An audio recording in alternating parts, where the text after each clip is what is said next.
नमस्कार, वर्मा स्टोरीज में आपका स्वागत है। मैं हूं आपका दोस्त विवेक वर्मा। क्या आपके साथ कभी ऐसा हुआ है कि आपने अपना सर्वस्व किसी पर न्यौछावर कर दिया हो? किसी के लिए अपनी नींदें खराब की हों, अपनी खुशियों का गला घोंटा हो, उनके हर दुख को अपना समझा हो, लेकिन बदले में आपको सिर्फ तिरस्कार, अपमान और अनदेखी मिली हो? जब आप उनके लिए सब कुछ करते हैं, तब तो वे बहुत खुश होते हैं, लेकिन जब आप उन्हें उनकी गलती का एहसास कराते हैं या उनसे थोड़े सम्मान की उम्मीद करते हैं, तो वे आपको आपकी औकात याद दिला देते हैं।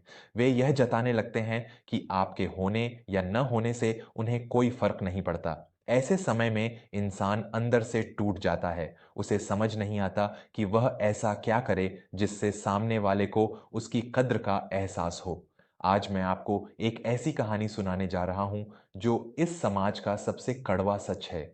इस कहानी में आपको आचार्य चाणक्य के वे 10 अचूक और गुप्त नियम मिलेंगे, जिन्हें अपनाकर आप उस इंसान के मन में अपने लिए खोया हुआ सम्मान वापस पा सकते हैं, जो आज आपको पैरों की धूल समझता है।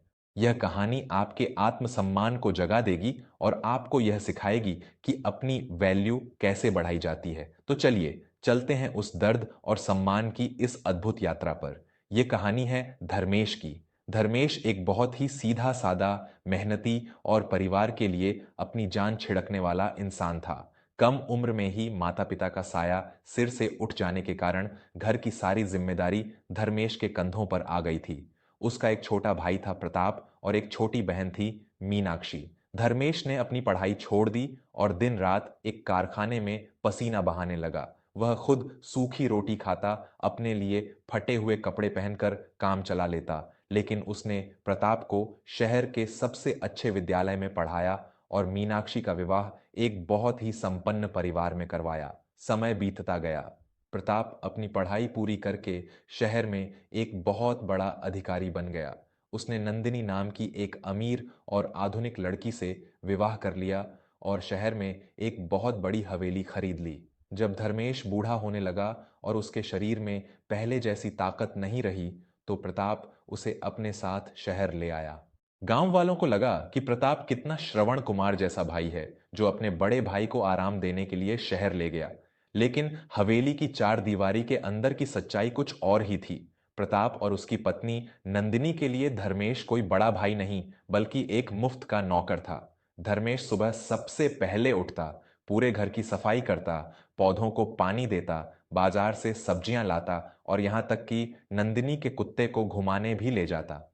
अगर कभी धर्मेश से कोई काम छूट जाता, तो नंदिनी उसे नौकरों की तरह डांटती। अरे भाई साहब, आपको यहाँ मुफ्त की रोटियां तोड़ने के लिए नहीं रखा है। ये फर्श ठीक से साफ क्यों नहीं हुआ? आप तो किसी काम के नहीं हैं। धर्मेश चुपचाप सिर झुकाकर सुन लेता। वह सोचता कि यह उसका छोटा भाई है, उसकी पत्नी है, घर की बात है। प्रताप भी अपनी पत्नी के सामने कभी धर्मेश का पक्ष नहीं लेता। वह भी अक्सर झिड़क कर कहता, भैया, आप गांव के गंवार ही रहेंगे, कम से कम शहर में रहने का सलीका तो सीख लीजिए। मेरे मेहमान आते हैं तो उनके सामने मत आया कीजिए, मुझे शर्म आती है। धर्मेश का दिल अंदर ही अंदर छलनी हो रहा था। उसने जिस भाई को अपने खून पसीने से सींच कर अधिकारी बनाया, वही आज उसकी शक्ल देखने से कतराता था। धर्मेश को लगने लगा था कि उसकी इस दुनिया में कोई कीमत नहीं है, उसकी कोई वैल्यू नहीं है। धर्मेश के सब्र का बांध उस दिन टूट गया जब प्रताप की हवेली में एक बहुत बड़ी दावत रखी गई थी। शहर के बड़े बड़े लोग और राजनेता आए हुए थे। धर्मेश अपने पुराने कपड़ों में एक कोने में खड़ा होकर मेहमानों की झूठी प्लेटें उठा रहा था। तभी एक बड़े अधिकारी की नजर धर्मेश पर पड़ी और उसने प्रताप से पूछा, प्रताप बाबू, ये बूढ़ा आदमी कौन है जो इतनी लगन से काम कर रहा है? प्रताप ने बिना किसी हिचकिचाहट के एक हल्की सी मुस्कान के साथ कहा, अरे सर, ये हमारे गांव का एक दूर का रिश्तेदार है।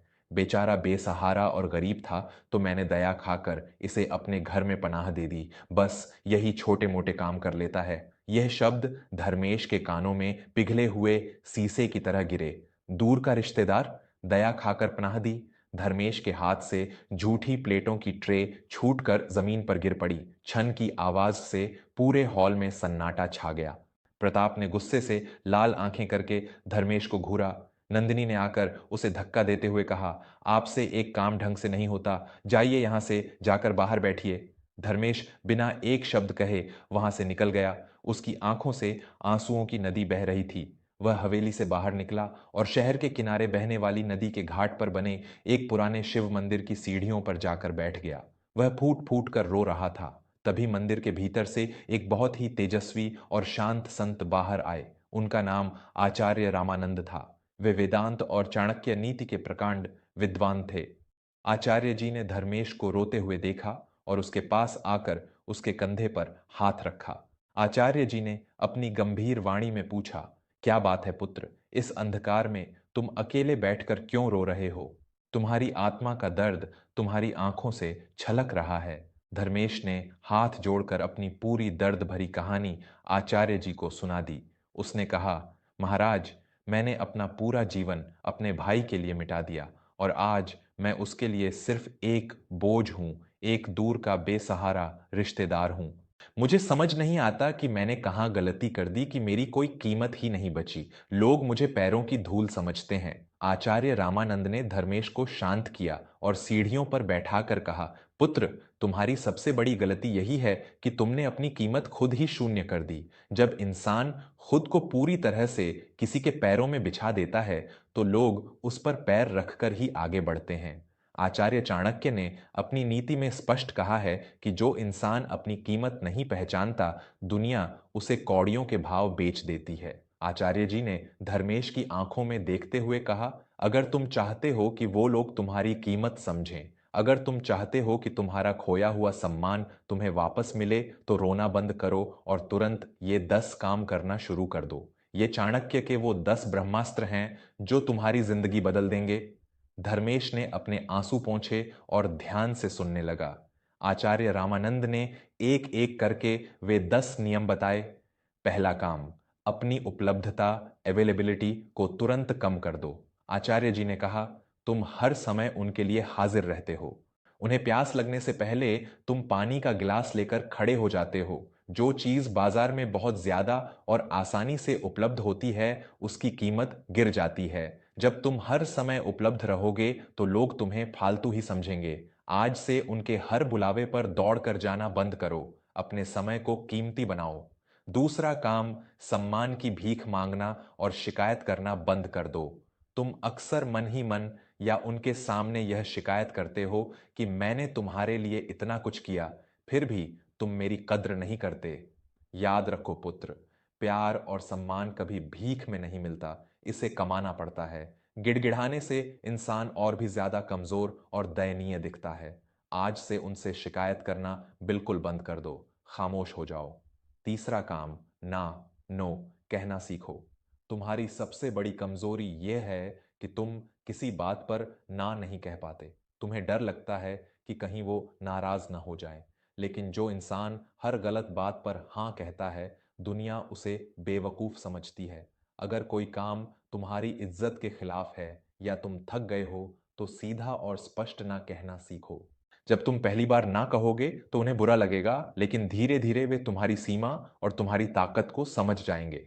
चौथा काम, बार बार अपनी सफाई देना छोड़ दो। जब वे तुम पर कोई झूठा इल्जाम लगाते हैं या तुम्हें नीचा दिखाते हैं, तो तुम रोते हुए अपनी सफाई देने लगते हो। चाणक्य कहते हैं कि सफाई उसे दी जाती है जो तुम्हारी बात समझना चाहता हो।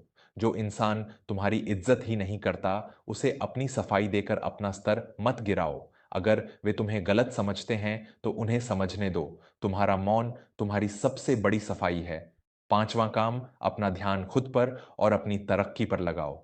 तुमने अपनी पूरी जिंदगी उनके सपनों को पूरा करने में लगा दी। तुम्हारा अपना कोई अस्तित्व ही नहीं बचा। आज से अपना ध्यान खुद पर लगाओ। अपनी सेहत सुधारो, साफ और अच्छे कपड़े पहनो, नई चीजें सीखो। जब इंसान खुद से प्यार करने लगता है और अपनी तरक्की करता है, तो दुनिया खुद खुद उसकी तरफ आकर्षित होने लगती है। छठा काम, उनसे भावनात्मक इमोशनल दूरी बना लो। तुम्हारी आत्मा इसलिए दुखती है क्योंकि तुम उनसे भावनात्मक रूप से बहुत गहराई से जुड़े हुए हो। तुम उनके एक ताने से टूट जाते हो और उनकी एक झूठी मुस्कान पर खुश हो जाते हो। अपनी भावनाओं का रिमोट उनके हाथों से छीन लो। उनके व्यवहार से खुद पर फर्क पड़ना बंद कर दो। एक दीवार बना लो अपने और उनके बीच। जब उन्हें लगेगा कि उनके गुस्से या उनके तानों का तुम पर कोई असर नहीं हो रहा है तो वे तड़प उठेंगे। सातवां काम, उन्हें तुम्हारी कमी का एहसास होने दो। जब तक तुम उनके सारे काम करते रहोगे, उन्हें तुम्हारी कीमत कभी समझ नहीं आएगी। इंसान को हवा की कीमत तब समझ आती है जब उसका दम घुटने लगता है। तुम उनके जीवन से पीछे हट जाओ, उन्हें अपनी जिम्मेदारियां खुद उठाने दो। जब वे छोटी छोटी चीजों के लिए परेशान होंगे, तब उन्हें याद आएगा कि तुम उनके लिए क्या थे। आठवां काम, बेमतलब की बहस और क्रोध से बचो। जब लोग हमारी कद्र नहीं करते तो हमें बहुत गुस्सा आता है और हम उनसे बहस करने लगते हैं। लेकिन चाणक्य कहते हैं कि मूर्खों और अभिमानी लोगों से बहस करना अपनी ऊर्जा को नाले में बहाने जैसा है। अगर वे कुछ गलत कहें तो बस एक हल्की सी रहस्यमयी मुस्कान दो और वहां से हट जाओ। तुम्हारी यह मुस्कान और शांति उनके अहंकार को अंदर तक जला देगी। नौवां काम, सही लोगों की संगति करो। तुम उस घर में रहकर घुट रहे हो जहां तुम्हें झर दिया जा रहा है। ऐसे लोगों के साथ उठना बैठना शुरू करो जो तुम्हारी समझदारी और तुम्हारे अनुभव की कद्र करते हो। जब तुम अपना दायरा बढ़ाओगे और तुम्हें समाज में सम्मान मिलेगा, तो तुम्हारे परिवार वालों को भी यह एहसास होगा कि बाहर की दुनिया तुम्हें कितना सम्मान देती है। और 10वां सबसे महत्वपूर्ण काम, आर्थिक रूप से आत्मनिर्भर बनो। आचार्य जी ने जोर देते हुए कहा, इस कलयुग में बिना पैसे के इंसान की कोई कद्र नहीं है। तुम इसलिए उनकी गालियां सुन रहे हो क्योंकि तुम उनके घर में रहकर उनका अन्न खा रहे हो। चाहे छोटा ही काम क्यों ना हो, लेकिन अपना कुछ काम करो, अपनी जेब में अपना कमाया हुआ पैसा रखो। जिस दिन तुम्हारे पास अपनी छत और अपनी रोटी होगी, उस दिन दुनिया की कोई ताकत तुम्हें आंख नहीं दिखा सकेगी। धर्मेश को ऐसा लगा जैसे किसी ने उसकी बंद आंखों पर ज्ञान का प्रकाश डाल दिया हो। उसका मुरझाया हुआ चेहरा अब एक नए आत्मविश्वास से चमक रहा था। उसने आचार्य रामानंद के चरण छुए और कहा, महाराज, आपने आज मुझे नया जीवन दिया है। मैं अब और किसी का नौकर या गुलाम बनकर नहीं जीऊंगा। मैं अपनी कीमत खुद तय करूंगा। धर्मेश हवेली वापस गया, लेकिन अब वह पुराना धर्मेश नहीं था। उसने चुपचाप अपना एक छोटा सा झोला उठाया जिसमें उसके कुछ कपड़े थे और हवेली के दरवाजे की तरफ चल दिया। प्रताप ने उसे जाते हुए देखा तो अकड़ कर बोला, क्या हुआ? इतनी रात को यह नाटक करके कहाँ जा रहे हो? सुबह घर का बहुत सारा काम है। धर्मेश पलटा। उसकी आंखों में अब कोई आंसू नहीं था, सिर्फ एक शांत और अडिग तेज था। उसने प्रताप की आंखों में सीधे देखकर अत्यंत शांत स्वर में कहा, प्रताप, जिस दूर के और बेसहारा रिश्तेदार को तुमने दया खाकर पनाह दी थी, वह आज तुम्हारी दया का बोझ उतार कर जा रहा है। अपना और अपने घर का ख्याल रखना, और हां, कल से अपने जूते खुद पॉलिश कर लेना। इतना कहकर धर्मेश ने हवेली का दरवाजा हमेशा के लिए पीछे छोड़ दिया। धर्मेश ने शहर के बाजार में जाकर एक बहुत बड़े व्यापारी सेठ बृजमोहन जी से मुलाकात की। धर्मेश को हिसाब किताब रखने का बहुत पुराना अनुभव था। सेठ जी को धर्मेश की ईमानदारी पसंद आई और उन्होंने उसे अपने गोदाम का मुनीम रख लिया। धर्मेश ने एक छोटा सा कमरा किराए पर ले लिया। अब वह अपने कमाए हुए पैसों से खाता, अच्छे कपड़े पहनता और शाम को मंदिर में जाकर सत्संग करता। उसका मन अब बिल्कुल शांत था। दूसरी तरफ प्रताप की हवेली में भूचाल आ गया था। धर्मेश के जाने के 2 दिन बाद ही घर की व्यवस्था चरमरा गई। नंदिनी को सुबह उठकर काम करने की आदत नहीं थी। घर में चारों तरफ गंदगी फैल गई। प्रताप को सुबह समय पर नाश्ता और कपड़े नहीं मिलते थे। हर रोज पति पत्नी में भयंकर झगड़े होने लगे। नौकर आते और नंदिनी के बुरे व्यवहार के कारण 2 दिन में काम छोड़कर चले जाते। 1 महीने के अंदर ही प्रताप को यह भली भांति एहसास हो गया कि धर्मेश उस हवेली का नौकर नहीं, बल्कि वह मजबूत खंभा था जिस पर उनका पूरा जीवन टिका हुआ था। धर्मेश की खामोशी और उसकी कमी ने प्रताप के अहंकार को चूर चूर कर दिया। एक दिन प्रताप अपनी कार से सेठ बृजमोहन के गोदाम के पास से गुजर रहा था।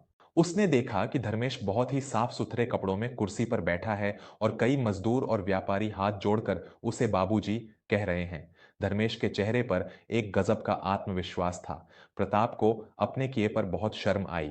वह कार से उतरा और दौड़कर धर्मेश के पास गया। उसने सबके सामने धर्मेश के पैर पकड़ लिए और रोते हुए बोला, भैया, मुझे माफ कर दीजिए। मुझसे बहुत बड़ा पाप हो गया।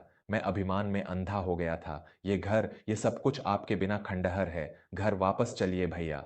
धर्मेश ने प्रताप को उठाया। उसकी आंखों में न कोई गुस्सा था, न कोई नफरत। उसने एक सौम्य मुस्कान के साथ कहा, प्रताप, मैंने तुम्हें उसी दिन माफ कर दिया था जब मैंने वह घर छोड़ा था। मेरा तुमसे कोई बैर नहीं है। तुम हमेशा मेरे छोटे भाई रहोगे। लेकिन अब मेरा घर वह हवेली नहीं, मेरा अपना वह छोटा सा कमरा है। कुछ रिश्ते दूर से ही अच्छे लगते हैं। तुम खुश रहो, यही मेरी दुआ है। प्रताप रोता हुआ वापस लौट गया। उसे अपने भाई की असली वैल्यू समझ आ चुकी थी, लेकिन अब बहुत देर हो चुकी थी।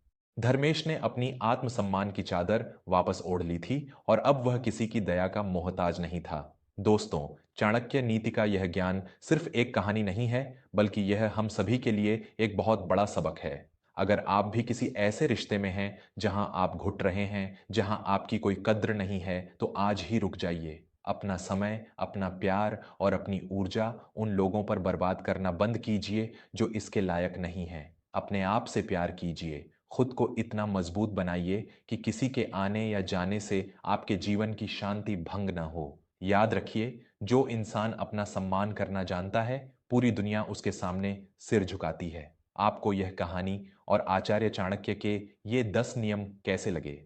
क्या आपने भी अपनी जिंदगी में कभी ऐसा अनुभव किया है? अगर हाँ, तो आपने उस परिस्थिति का सामना कैसे किया? अपने विचार और अपने अनुभव नीचे कमेंट में लिखकर हमारे साथ जरूर साझा करें। अगर यह कहानी आपको पसंद आई हो और इससे आपके दिल को थोड़ी सी भी ताकत मिली हो, तो इस वीडियो को अपने दोस्तों और परिवार के साथ जरूर साझा करें, ताकि किसी और को भी अपना खोया हुआ आत्मसम्मान वापस पाने की प्रेरणा मिल सके। वर्मा स्टोरीज के इस सफर में मेरे साथ जुड़े रहने के लिए आपका बहुत बहुत धन्यवाद। मैं विवेक वर्मा अब आपसे विदा लेता हूं। अपने आत्मसम्मान को सर्वोपरि रखिए, खुश रहिए और अपनी कीमत पहचानिए। नमस्कार।